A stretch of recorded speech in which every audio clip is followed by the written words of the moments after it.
welcome back to Score on Business. And John, before we get back to talking about cloud, what are some of the things that you all do for your customers to make a difference? So the first thing we do is we work with the businesses to identify what they really need. Yeah. We don't want anyone to over-spec or overpay for something, especially if they aren't familiar with the technology world. Right. So we try to partner with everyone that comes in the door and all of our customers to really provide a really good work environment. After that, we have services ranging from remote hands, which allow people, our staff, to rack and stack gear to manage services. And these services can range from security to virtualization to cloud assistance, but we also delve into a lot of the business development realms as well. A lot of companies don't have all of the staff and the IT needs met internally, and we can provide a lot of those resources. Yeah, and you know, one thing that I like about you all is some of the other public data centers are big companies. With you all, you know, you are the top dog, and the customers can reach you if they need, and you all are flexible, and that's something I appreciate. I think a lot of customers do find a lot of value add in that. Between several of our partners, we have over 100 years of IT experience, which is saying something. We can use that to help customers become and stay successful. You know, everyone is good at their one thing that they're trying to do, that their company does, that being an entrepreneur you want to promote, and we bring the technology and data center expertise to them, so they can focus on being the best them they can be. Yeah, focus on what they do for a living, not computers. So touching bases back to cloud, what's infrastructure as a service?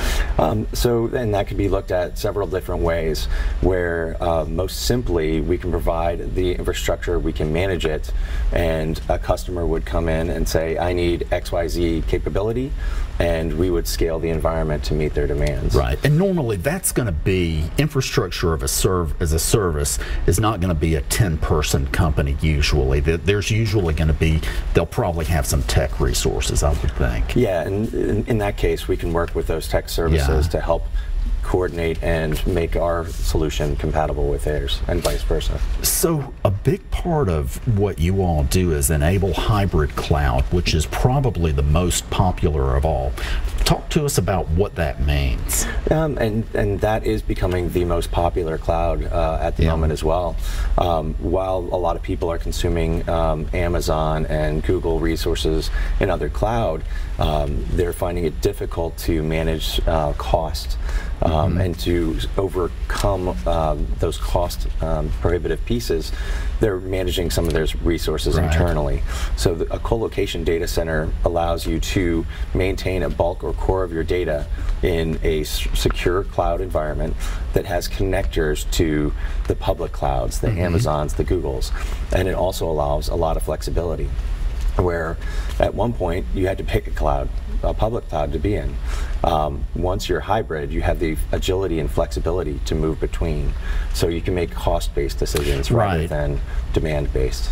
Yeah, and then also with hybrid, there may be some applications or data that the company doesn't want anybody else to have access to, and with hybrid cloud, they can come to somewhere like Murfreesboro Data Center, get their own cage, and even though the computer is not in their office, they're the only ones that have access to anything. And that's a very good point. This is a healthcare town, and security and managing and holding on to important data is critical, especially when it comes to compliance and regulation.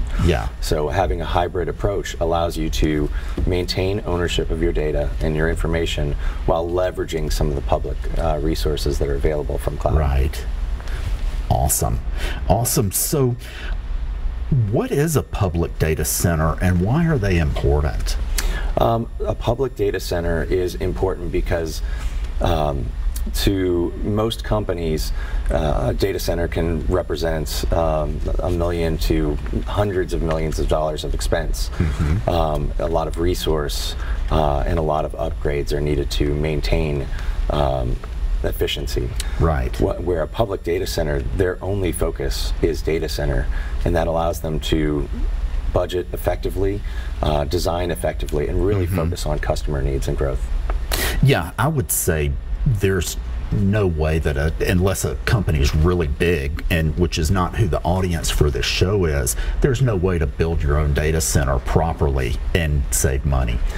Not do it efficiently. Yeah, yeah. Good. Well, hey, thanks so much for being here and sharing this information. Yep. Okay.